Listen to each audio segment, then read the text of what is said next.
Hi friends, வாங்க இப்போ நம்ம மினியேச்சர் ட்ரீ எப்படி பண்ணுறதுங்கிற செகண்ட் பார்ட்டுக்குள்ளே போகலாம். இதுக்கு ஃபஸ்ட் பார்ட்டில் பண்ண மாதிரி கோகோனட் ஃபைபர் இல்லாமல் நம்ம டெய்லி யூஸ் பண்ணுற அந்த வெசல் ஸ்க்ரப்பர் இருக்குங்களா, அதை யூஸ் பண்ணி நம்ம அந்த ட்ரீயை பண்ண போகிறோம். So very simple idea. Video skip பண்ணாமல் பொறுமையாக பாருங்கள், டெஃபினட்டாக ரொம்ப யூஸ்ஃபுல்லாக இருக்கும். மெட்டீரியல்ஸ்லாம் உங்களுக்கு என்ன யூஸ் ஆகும்னு கொடுத்தாச்சு. ஸோ ஒரு ஸ்க்ரப்பர் எடுத்துக்கோங்க. புதுசாக வாங்கியிருக்கிற ஸ்க்ரப்பர் தான் இருக்கணுங்கிற அவசியம் இல்லை. இன்கேஸ் யூஸ் பண்ணி அம்மா நம்ம எங்கேயோ தூக்கி போடுற ஒரு ஸ்க்ரப்பரை கூட யூஸ் பண்ணலாம். நம்ம யூஸ் பண்ணுறது ஒரு நியூ ஸ்க்ரப்பர். ட்ரீயோட சைஸ்க்கு ஏற்ற மாதிரி இந்த ஸ்க்ரப்பரை நம்ம கட் பண்ணிவிடுங்க. கட் பண்ணிவிட்டு அந்த பீஸை ரெண்டாக ஓப்பன் பண்ணிவிடுங்க. அவ்வளோ திக்னஸ் இருக்கணுங்கிற அவசியம் இல்லை. இன்கேஸ் உங்களுக்கு அப்படி திக்காகவே யூஸ் பண்ணணுன்னா ஒரு இஷ்யூ இல்லை, டைரெக்டாக யூஸ் பண்ணிக்கலாம். நம்ம அதை ரெண்டு போர்ஷனாக பிரிச்சுட்டோன்னா கொஞ்சம் ஈஸியாக இருக்கும்.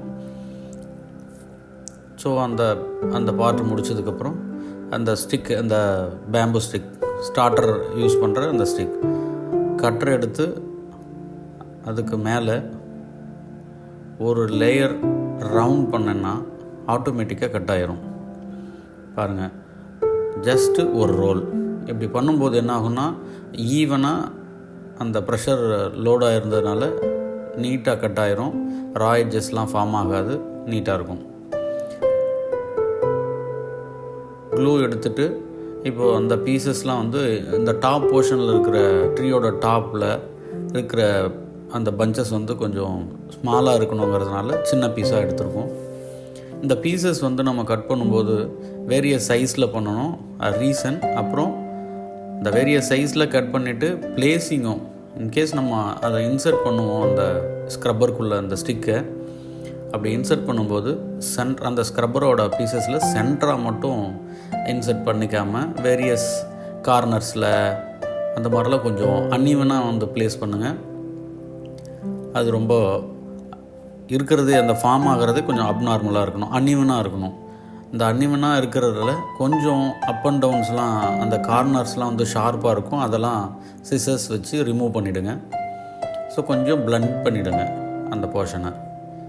க்ளூவை இந்த மாதிரியான ஸ்டிக்கு, மேபி நீங்கள் டூத் ப்ரஷ் கூட யூஸ் பண்ணலாம். ஃபில்லிங்க்கு ரொம்ப நீட்டாக இருக்கும்.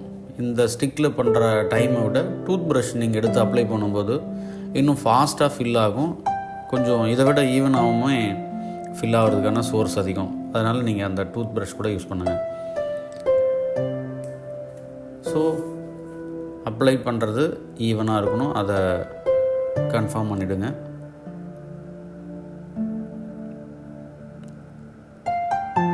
இதில் அப்ளை பண்ணுறதுக்கு தேவையான அந்த கிராஸ் பவுடர்ஸ் நமக்கு ஸ்டேஷ்னரிஸில் அவைலபிலிட்டி நிறைய இருக்குது. வேரியஸ் கலர்ஸில் இருக்குது. சிங்கிள் கலர் மட்டும் வாங்காமல் 2-3 கலர்ஸஸ் வாங்குங்க. பிகாஸ் ஒரு ட்ரீ டைரெக்டாக ஒரே ஒரு க்ரீன்லலாம் இருக்காது, நிறைய க்ரீன்ஸ் இருக்கும்.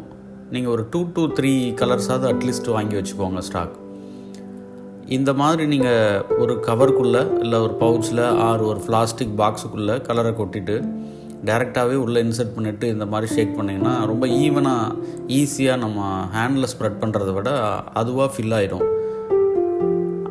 எங்கேயாவது அன்னிவனாக படாமல் இருந்ததுன்னா அதை ஃபில் பண்ணிவிடுங்க. ஃபில் பண்ணிவிட்டு அகைன் நீங்கள் திரும்பவும் கலர் மேலே பண்ண முடியும் இந்த மாதிரி. ஸோ கலர்ஸ் வேறு வேறு கலர்ஸ் இருக்குது, பார்த்துக்கோங்க. இப்போது ட்ரீயோட டாப் போர்ஷன் ரெடி. ட்ரீயோட ட்ரங்க் இப்போது க்ரீம் கலரில் இருக்கிறதுனால அதை நம்ம ப்ரௌனுக்கு கன்வெர்ட் பண்ணுறோம். Poster colour or acrylic colours நீங்கள் டெஃபினட்டாக இதுக்கு யூஸ் பண்ணலாம். அண்டு ஒரு பேன்சினா கலர் எடுத்து வச்சு நீங்கள் அப்ளை பண்ணி முடிச்சுக்கலாம்.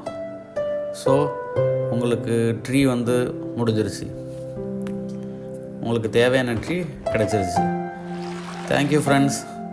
இந்த வீடியோ உங்களுக்கு பிடிச்சிருந்தா லைக் பண்ணுங்கள், ஷேர் பண்ணுங்கள், கமெண்ட் பண்ணுங்கள். Thank you for your supporting.